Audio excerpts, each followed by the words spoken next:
Corona ভাইৰাছৰ সন্ত্ৰাসে সমগ্ৰ বিশ্বক আতংকিত কৰি তুলিছে।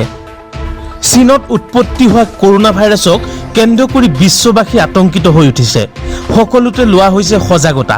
গহপুৰো ইয়াৰ ব্যতিক্ৰম নহয়। গহপুৰ ট্ৰেইন ষ্টেচনত যাত্ৰীসকলক বিশেষ পৰীক্ষা কৰিছে। কৰোনা ভাইৰাছৰ ভয়াৱহতাৰ বাবেই স্বাস্থ্য বিভাগৰ কৰ্মচাৰীয়ে লৈছে এই বিশেষ পদক্ষেপ।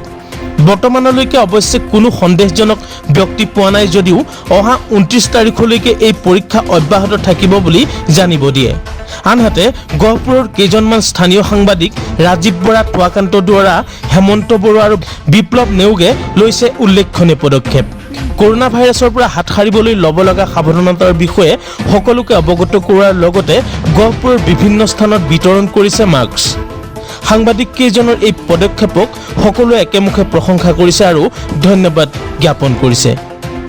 গহপুৰৰ পৰা টুৱাকান্ত দুৱৰাৰ report, Indian prime news Assam.